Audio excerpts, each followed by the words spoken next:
Alright guys, so today we're going to be doing a little bit of a different type of video. It's going to be more of a discussion type of video where I just sit here, play the game, talk a bit. But I've been seeing this sort of discussion pop up a lot lately, especially lately. And it's the question of, are whales ruining Umamusume? And yes, I am saying it as sort of a dramatic type of way, but it is generally that question of, are whales basically killing it for the rest of the players? Because I see a lot of people having gripes with whales essentially, and I kind of just want to talk about it and put my thoughts out there, and I really want to hear what you guys have to say. I was supposed to do this on stream, oopsies, I forgot, but either way, let's get straight into the video. So the first thing I kind of want to go over is how with this game, I've noticed that a lot of people are saying that this is their first gacha game, and I think that might be a reason as to why people are so much more hostile towards people who pay money, not even whales, just people who like even casually spend money or not even spend money at all, just have meta cards. And I think that plays a big role, especially if you haven't played gachas before. Someone like me, I've been playing gachas for a really long time now, so I'm pretty used to it at this point. But definitely with people who haven't played a gacha game, definitely probably will feel that sort of negativity, I guess, towards people who do whale in the game. Especially if you're a single player type of gamer, you're definitely not exposed to this side of gaming. Even competitive games, it's not like you can pay to win in CSGO or Valorant or League or something like that. And I also do feel like that this is more prominent as well with people who have played gacha games, but the gacha games themselves are like Genshin Impact or Honkai or games adjacent to that sort of thing, because there really isn't a PvP aspect to that game. And to be fair, that game is also easy as shit. You can realistically do whatever you need to. You could beat the whole game with nothing and never having to spend a dime on it and beat the game perfectly fine. You just need to spend a little bit of time. It's not like it's a huge amount of grinding. While there is grinding, it's not a huge amount comparatively to Umamusume, right? So I definitely feel like that plays a role in why players feel pressured into not being as good as the other people that they see who do spend money, or people who don't even spend money, they just have good shit, who planned better. And I think that whole mindset of planning and saving is something that's really new to players who haven't played a gacha game before. Because when I started Umamusume, I knew it was a gacha game, so I immediately knew what I needed to do. I opened the game, got my starter carrots, and didn't spend at all, because the first thing I was doing was looking up what I should be saving for and tier lists, which is something I feel like a lot of players who've never played a gacha game would never even think to do, because why would you do that? I did the same thing on my first gacha games. I never saved, I was just pulling willy-nilly, so I definitely feel like that also plays a role in sort of the discouraging feeling that players are having. You see how you're doing and you think that you're not doing that good. Even if you are doing good, you look up and you see someone who's doing 10 times better than you. You want to be the guy who hits UF rank on one of your Umas, right? But how can you? Because you don't have everything else that everyone else has, and they get it because they've spent money. It's just they're better because they've spent money, it feels like. And one thing that I definitely feel that makes this feeling even worse is the fact that there's a CM in this game, the Champions Meet. And that's something that you don't see a lot in gacha games. While a lot of gacha games, especially mobile games, will have a PvP aspect to it, they don't have a tournament style thing where everyone is basically essentially competing with each other to win their CM, right? So on top of already feeling like there's people who are doing way better than you all the time because you're just looking at the Team Trials top rank, you're seeing things on Twitter, Reddit, and you're just like, man, I can't hit that because everything I have is shit compared to what all these other people who spend money are. On top of that, there's a monthly tournament where that feeling is intensified because you're literally losing to them. It's not like you're seeing it on Twitter and being like, damn, I wish I had that. It's, this guy's beating the shit out of me and there's nothing I feel like I can do about it. And they just kind of feel like shit. And I totally understand that feeling. But I definitely feel like people who have played gacha games before don't feel the same pressure, because most people who go into gacha games who've played lots of gacha games aren't expecting to be number one. They aren't expecting to hit the same heights as, say, like the top 100, even top 1,000 players, because they just know this is kind of how gacha games go, right? It's a gacha game. It's pay to win. It's the concrete of the building is pay to win, right? Like you're literally rolling for the chance to get something on a banner. And I will admit that all of these gripes are perfectly reasonable. One of the things you have to realize is that this is literally how Psy Games makes money. Whether you agree with it or not, it's how they make money. Even if they were to have these cheap bundles that would benefit normal players who would be okay with spending $10, $15 instead of $100, even if they did do stuff like that, the people who are spending actual money and fully whaling for every new card to get MLB, those are the people making Psy Games money, not the normal people who are just buying a bundle deal every once in a while. And again, even if they did release a lot more bundles and made those things sort of way more accessible, it's still not even comparable to the people who are actually fully whaling, right? And while I totally understand how that's sort of like shitty that that's how they make money, it's just the truth, and there's not really much we can do about it, especially for playing a gacha game. It's just sort of how they are. And touching on sort of the same thing, it balances the game. And what I mean by that is it makes it where everyone sort of has either a goal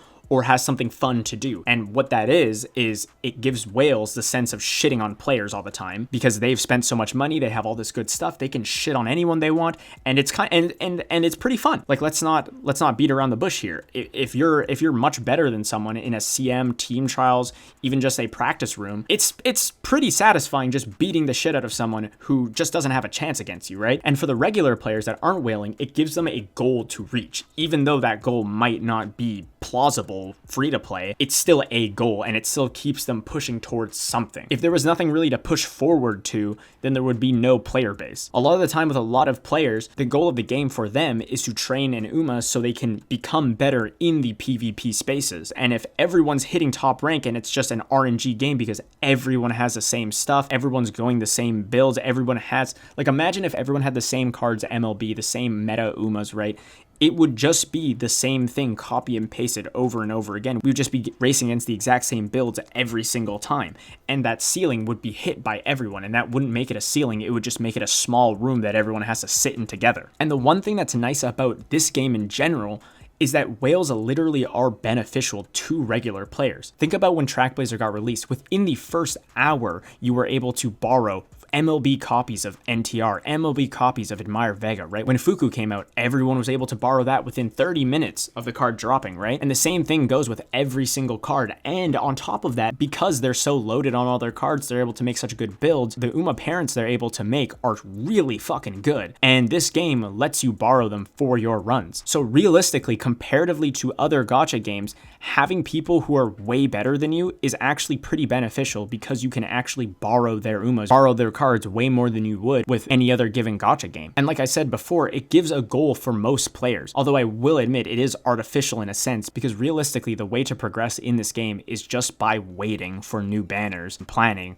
or paying your way out of it. But either way, it gives people things to look forward to in the future. It's a reason why there's still a player base in this game. If there was nothing for me to wait for banner-wise, why the fuck would I play this game? And that's the one thing I need everyone to remember when they're feeling discouraged in this kind of way. You're playing this game because you enjoy it. If you're just playing this game to get leaderboarded and you don't even like the game, then this game is not for you. If you're not willing to do the grind to get good stuff, then you're not going to see the same results as other people who are whaling. And one thing that I need you guys to see right here, I'll pull this up right now. The people who are whaling, the people who are top ranked are putting in an ungodly amount of work for the things they have, right? You can have the best MLB cards, the best meta Umas, all you want, right? But if you're not putting in work to train them, you're not going to get crazy results still. Like, just because people have these MLB decks of cards that nobody else has and insane parents, that doesn't mean they just instantly print out UG or UG5 Umas, right? Like, they still have to take time to get that. They still need to high roll in their runs to get stuff like that. Like, the knowledge that these people have is a lot more than an average player would when playing the game. A lot of this stuff does take legitimate research to know. You need to be sitting in the wiki to know some of these things that casual players just don't know or would never know, because why the fuck would they be searching the wiki on a mobile game? So back to what I was saying, I want you guys to take a look at this. This is basically the leaderboard for clubs.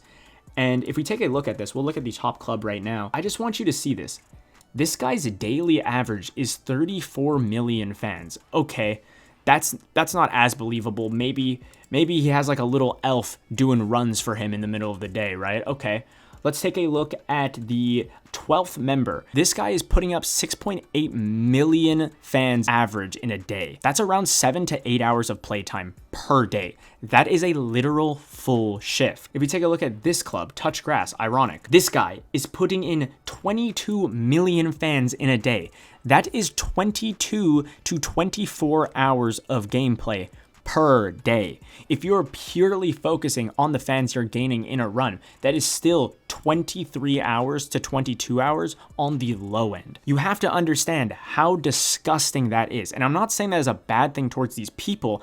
I'm saying that as they are literally spending their whole days grinding for this. 19 mil average, daily gain 8 mil, daily average 19 mil, daily average 8.1 mil. The 24th ranked in the club is still putting out 3.2 mil a day.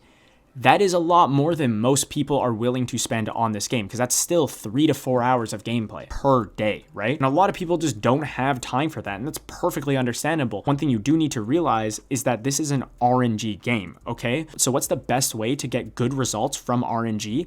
It's to do it a shit ton of times. And if Trackblazer is going to take you an hour for a run, then you better be willing to put in multiple hours per day in order to get stuff similar to what the top players have. That's a combination of people who, yes, are whaling, but they're also putting in an absurd amount of time into the game. There's free-to-play players I know who have way better stuff than me, and it's because they put in more time than I do on a daily basis. Realistically, on a daily basis for me, I'm only putting in 1 to 2 mil fans, and that's during the slow time. During the first 2 months of Trackblazer, I was putting in probably 5 to 6 mil daily, and the results I got from that were huge. There's a reason why I'm not hitting UGs the same way I was back in the start of Trackblazer. It's because simply I'm just not putting in the same amount of time that I was before. I would be straight UG farming for an entire day and get nothing. That feels like shit. That's like playing League for 12 hours straight and then losing LP on the day, right? That's like playing Valorant for 12 hours of the day and losing RR at the end of the day. I don't remember if it's LP, RR, whatever it's called. You know what I'm saying, right? And that happening to a casual player one time is enough to turn them off from grinding that hard. Obviously, I do understand that Trackblazer does take a lot longer than other scenarios normally would. But the thing is that this game is always updating. There are going to be new scenarios that are getting released. We are on an accelerated schedule. This stuff is coming faster than the Japanese server, right? There always is time to just take a break from the game. Maybe if you feel like quitting for now until the next scenario, that's perfectly fine.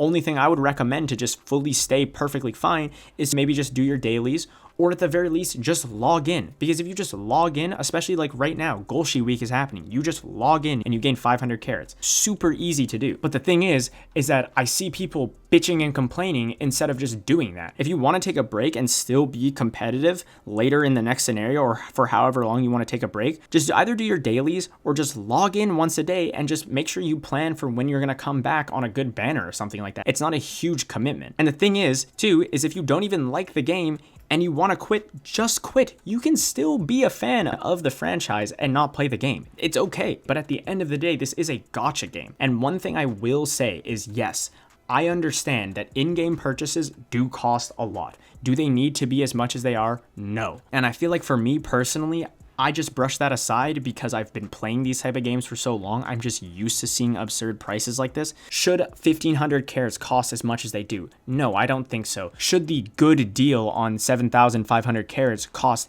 $89.99? No, I don't think it should be that much. I think that is extremely expensive and something that most people are not willing to do or can even afford to do. So yes, I'm not saying that it's super cheap. Why don't you just spend money? You're playing this game this much anyways. You would buy an $80 game. What's spending $80 on 7,000? Like, I'm not saying that. I know that's bullshit. But at the end of the day, it is not that huge of a deal. And realistically, if you've played other gacha games, this game is not even that bad with the money hungriness. I've seen far worse things in other games than what this game does. And the thing is you can still be very competitive in this game without ever spending a dime. All it takes is planning. If you can plan ahead for the future for the next scenario or two, I feel like you can be in a competitive position at any starting point. You could be brand new to the game right now. If you were to plan ahead for Grand Live, the scenario after that, and maybe even the scenario after that, I think by the third scenario, you would definitely be very strong. You could easily fit into the top half of Class 6. And that's something I honestly never see in other gacha games. Most other gacha games, legitimately, if you do quit for a while, you are actually cooked. But with this game, especially on the accelerated schedule, there's so many chances to catch up. So if you feel like you need to take a break, just take the break. It's a video game. It's not even a video game. It's a mobile game. Don't stress about the stupid things like what other people are doing. Because at the end of the day, if all of this stuff isn't the reason why you hate whales, then all I can really assume from you is that you're just projecting onto the fact that you wish you had fuck off money to spend on a fucking video game. And you know what? That's okay too. I look at the top people too and go, damn, I wish I could spend that much money on this game. But you know what? It's okay because we can still do really good in a game like this. If this game really was that pay to win, I would not be playing this game still. I've been playing this game since week 1. And yes, I haven't been fully consistent every single day for that entire time the game's been out. But I will definitely tell you, I've been a hell of a lot more consistent than any other gacha game I have ever played. And if there's something I want you to take away from this video, is that I don't want you to feel pressured or discouraged from seeing other people hit things that you perceive as impossible. Every time there's a new scenario, new heights are going to be hit. And if you can plan properly for those next scenarios, for those next banners, you can hit those heights too. In Unity Cup, my height was hitting S rank, and I honestly would have been happy if I could have just got my whole team to S. Now my goal is to get everything UG because I planned for Trackblazer and I was able to hit heights I genuinely didn't think was possible. So don't feel like you need to spend money on this game to be successful. Don't feel pressured from other people who do spend money and are able to get the things you want. At the end of the day, this game is literally just a random number generator. Whether it's the RNG on the banners, the UMA pulls, the actual careers themselves, everything is RNG. So if you don't get something that you want, a career doesn't go exactly how you wanted it to go, and you feel like you did everything in that career perfectly and you still didn't get something good, chances are you just had shit luck. And the best thing that you can do is to try again. Don't burn yourself out though, because at the end of the day, you are burning yourself out on Umamusume Pretty Derby, the mobile game. It's not that serious. If you don't want this game to be your second job, then don't make it. You don't have to do that. If you only want to spend 1 hour per day playing this game, then do that. That's perfectly fine, and with a little bit of planning, you can still be very good at the game. That's all I really wanted to say for this video. If you agree, if you disagree, if you have something to comment on, put it in the comments below. Like, subscribe, all that sort of thing. My Twitter's in the bio. Go follow that. If you have any questions for me, feel free to DM me. I will try my best to answer or help you out in whatever situation you're in, or at the very least refer you to someone who I know will know what they're talking about. I stream at least once a week, so if you have the time, pop out. And I haven't said this in an official video yet, brought it up casually in a stream and a YouTube post, but I do really want to thank all of you for all the support I've been getting. We recently hit 1,000 subscribers. That is fucking insane. I'm really thankful for it. It might not be a huge number comparatively to other YouTubers, but it truly means a lot to me. But once again, that is all I really have to say for this video. Lock in.